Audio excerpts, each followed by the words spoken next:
What's up guys, Manny from Motomillion. On our last video, you saw me take this thing for its first ride, and it was my first ride with a small engine Ducati superbike ever.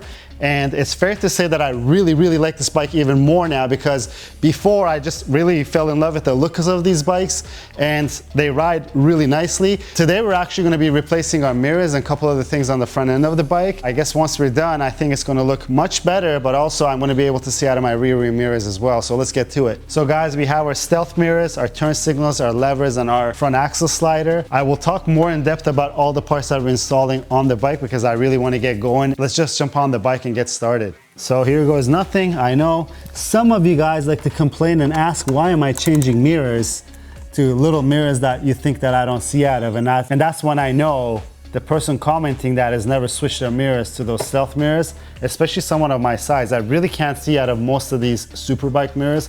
I think the Yamaha R1 is an exception. I could actually see out of these mirrors fine when it's stopped, but when I'm riding, these things shake so much I can't see out of it. It's just feels like the bike has Parkinson's or something, but that's why I'm changing it. And at the end of the day, it's our bike, right? We do whatever we want.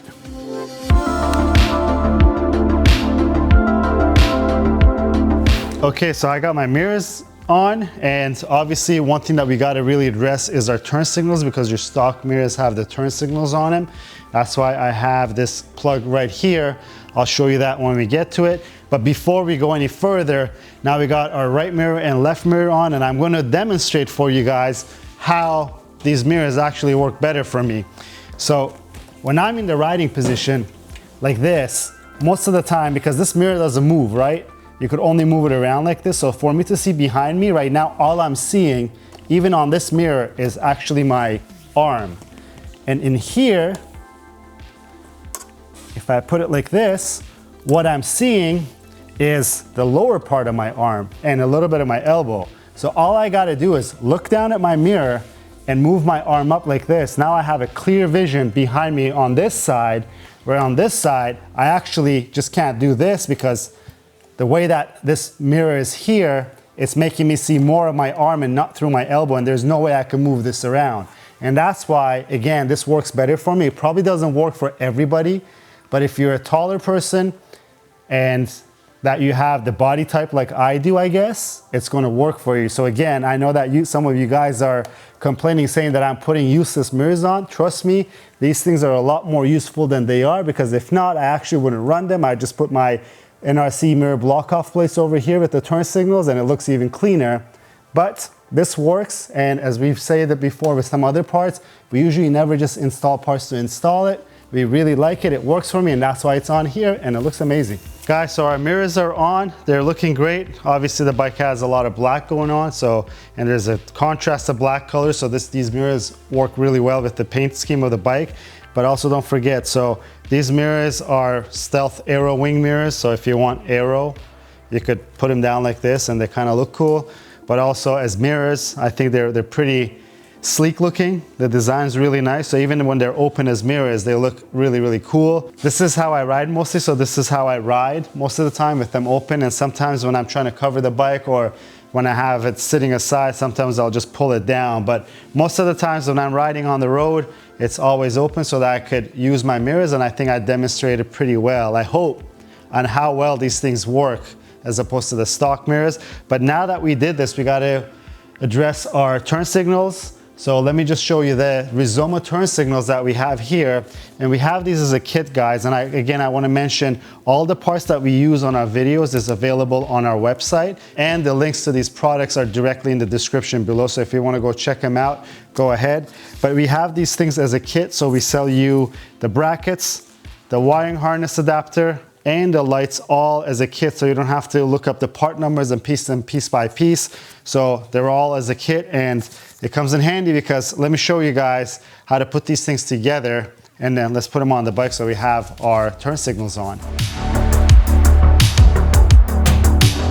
I just spliced my connector to my lights, and what I want to do is, before I go any further, I want to just connect it to the connector and see if they work. And they do. And I don't know if you can see how bright these lights are, but that's why they're really cool. They're tiny and they're extremely bright. Don't look at them. I just did, and all I'm seeing is green right now. in. There you go. This is working. I claim victory. Now let's just clean it up, put the brackets on, and then the bike will have turn signals on it. Guys, I have my bracket here and I got my lights here. I took the little nut and all the backing stuff that it has. Before you go ahead and solder, make sure you feed it through your brackets so that your light is in place, and then you could go ahead and solder everything together.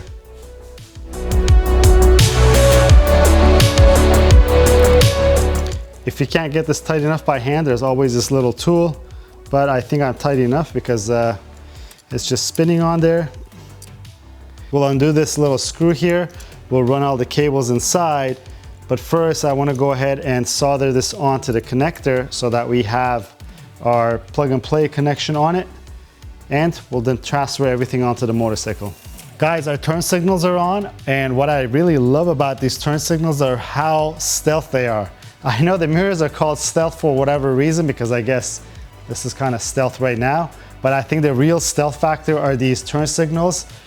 And take a look at them. They're extremely bright. I don't know how it comes out on camera, but trust me, if you ever see one of these on the road, this is super bright, a lot brighter than actually your stock turn signals. And again, they're so far apart that it's easy for other motorists to know that if you're signaling right or left. And the anodized brackets also look pretty good quality. So now that we've done these, let me just put on our front axle slider to add a little bit of black and red on this bike, and then we'll do our levers so that we have the ergonomics that we like, and then we'll call it finished for this episode.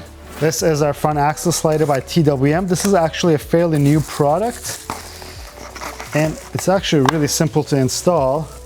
And what's cool is that they come in two different insert colors. Obviously for this Panigale V2, we're using our black and red inserts. As you see, they come with a black insert as well if red is not your thing, but I think on a Ducati it works out perfect. And you have this rod that will put through the axle, and we'll just put this bolt in place and then tighten it. Obviously I'm going to put some blue Loctite on this before I put it on there, because the vibrations will eventually over time loosen this, so that blue Loctite is necessary. But it's really simple. Let me put it on and then we'll admire some of the black and red theme that we got going on this bike.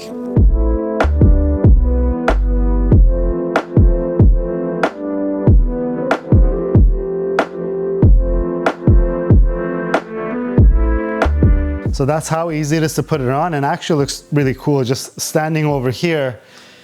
The caliper spacers and the red on the front axle slider now are matching, and it's not all about the looks, guys. These things actually help the bike quite a bit in case you have the unfortunate event of going down on the bike. It really, really helps your forks from getting all scratched up.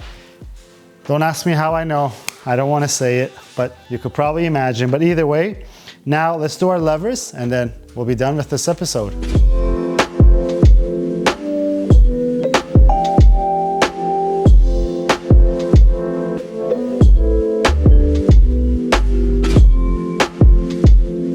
So obviously we're going with our favorite levers, the TWM levers. I've mentioned this a bunch of times why we like them. It's the ergonomics. They come in short like this or standard length. All it means that if you use 2 fingers or 1 finger on the braking or on the clutch, the short one is ergonomically designed for that. And if you use 3 or 4 fingers, you want to opt in for the standard. They're never short and stubby, because short and stubby usually means it kind of maybe looks cool, but functionality isn't there. I also want to show you, you do have a micro switch right here on the Panigale V2, and this does have the little tab that's needed for the micro switch. That way your quick shifter and all other functions of the bike are working with these clutch levers, and then same thing on the brake side as well. And they come with these plunger pins. They're kind of pain to install in there. So let me just try to get it in there.